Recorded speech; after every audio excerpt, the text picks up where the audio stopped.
kesempatan kali ini kita akan membahas filsafat sebagai sikap demitologi.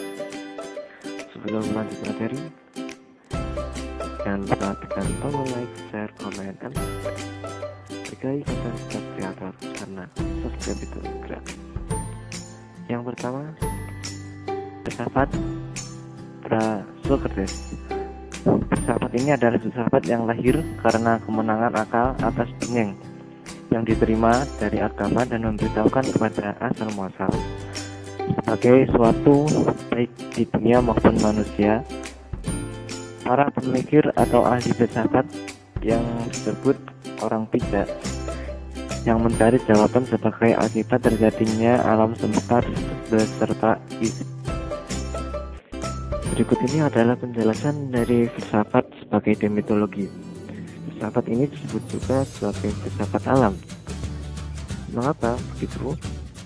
Karena pengambilan objek alam sebagai dasar dalam menjawab suatu fenomena yang dipikirkan manusia dengan akalnya tanpa menjawab dengan pemikiran mistis.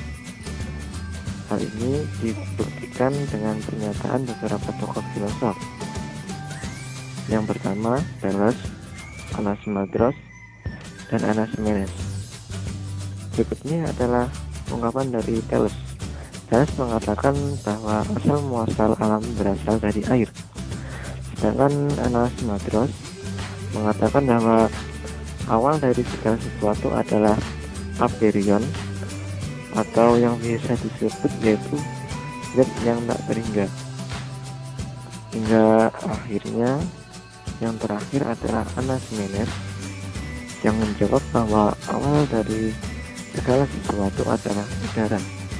Mengapa udara? Karena tanpa udara tidak akan mungkin terciptanya kehidupan. Dari sini kita dapat melihat bahwa pemikiran dari beberapa tokoh filosof yang telah saya bacakan mengandung pemikiran yang berbeda-beda.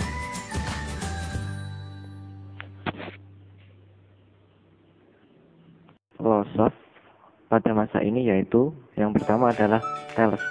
Thales adalah seorang saudagar yang sering berlayar ke negeri Mesir. Ia menemukan ilmu ukur dari Mesir yang membawanya terkenal sampai ke Yunani.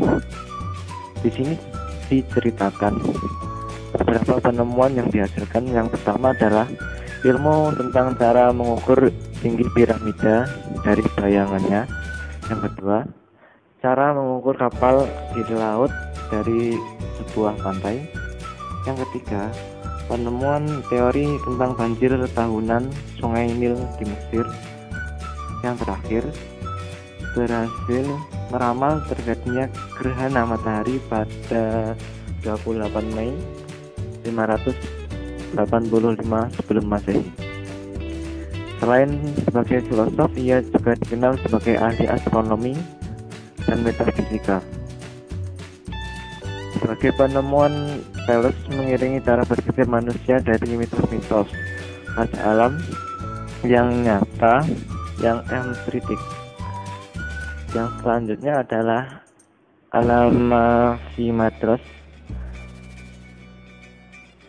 Dia sejak 610 sampai 547 sebelum Masehi.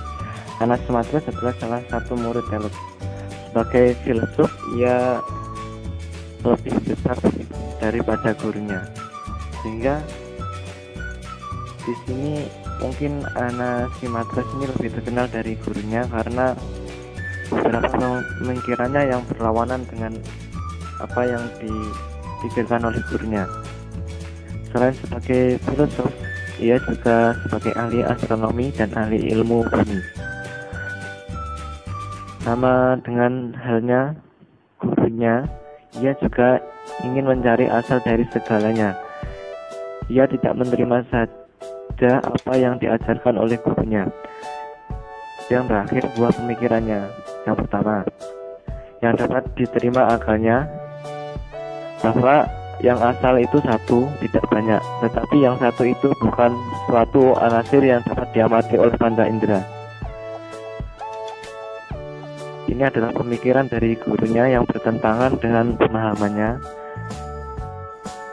Sedangkan yang kedua ini menurutnya segala sesuatu yang berasal dari toapeiron, yaitu yang tidak terbatas, suatu yang tak terhingga. Jadi di sini dapat dilihat bahwa pemikiran dari Anaximandros dan gurunya Thales ini sangat bertentangan jauh, meskipun tidak semua dari apa yang dipikirkan Anaximandros ini bertentangan dengan gurunya. Berikutnya ada Anaximenes. Anaximenes adalah murid Anaximandros yang secara substansial pemahamannya tentang alam tidak berbeda dengan gurunya. Anaximenes mengajarkan bahwa asal dari alam ini satu dan tidak terhingga. Hanya saja ia tidak dapat menerima ajaran Anaximenes bahwa yang asal itu tidak ada persamaannya dengan yang barang yang lahir dan tak dapat dirupakan. Baginya yang asal itu mestilah satu dari yang ada dan yang tampak. Barang yang asal itulah udara. Udara itulah yang satu dan tidak berharga. Berikutnya ada Empedokles. Teori pengenalan dan pengetahuan Empedokles juga didasarkan atas hukum penggabungan tersebut. Berikut yang sama mengenal yang sama, karena anasir tanah yang ada pada manusia itulah maka manusia mengenal tanah, dan karena anasir ia mengenal air. Sedangkan dalam buku yang kedua tentang penyucian, Empedokles mengajarkan tentang perpindahan jiwa dan cara membebaskan diri dari penjara ragawi atau bendawi, yaitu dengan menyucikan diri. Berikutnya ada Parmenides. Ia lahir di kota Elea, kota perantauan Yunani di Italia Selatan. Kebesarannya sama dengan kebesaran Herakleitos. Dialah yang pertama kali memikirkan hakikat tentang ada. Parmenides adalah seorang tokoh relativisme yang penting. Parmenides dikatakan sebagai logikawan pertama dan pengertian modern.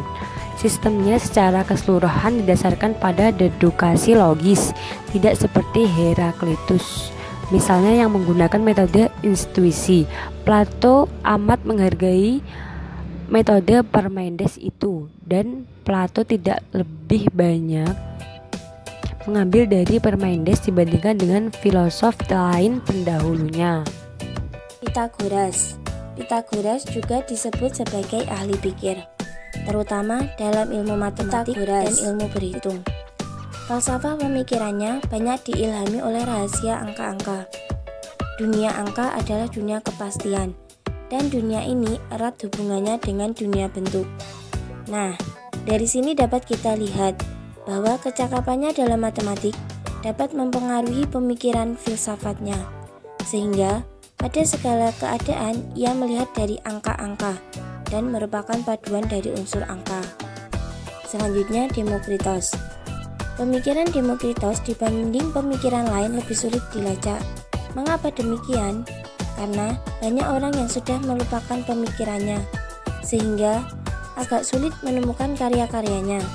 Namun meskipun demikian, masih ada beberapa informasi mengenai tokoh ini. Salah satunya, konon ia pernah mengadakan perjalanan ke Mesir, Babilonia, Persia hingga ke Athena. Demokritos juga mengajarkan bahwa kenyataan bukan hanya satu saja, melainkan terdiri dari banyak unsur. Unsur-unsur itu disebut sebagai atomos atau tak berbagi. Selanjutnya, kaum sofis dan relativisme kebenarannya. Apa sih kaum sofis itu? Sofisme berasal dari kata sof yang berarti cerdik, pandai. Namun kemudian ia berkembang menjadi bersilat lidah, karena kaum sofis menyampaikan falsafatnya dengan berkeliling ke kota-kota dan ke pasar-pasar. Para pemuda juga dilatih kemahiran dalam berdebat dan berpitato. Kepandaian itu untuk mempertahankan apa yang dianggap benar.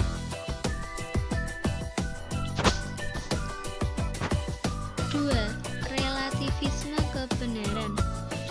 Relativisme berasal dari kata Latin relativus yang berarti relatif.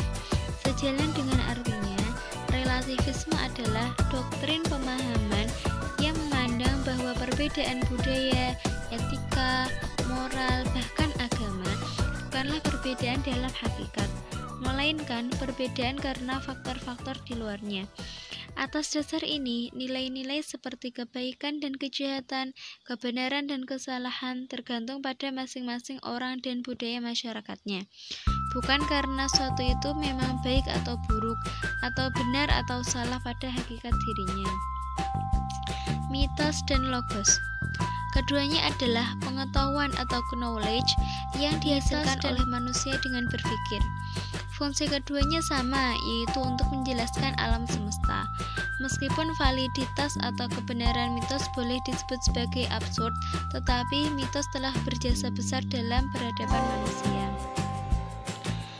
Penerapan filsafat dalam kehidupan sehari-hari. 1.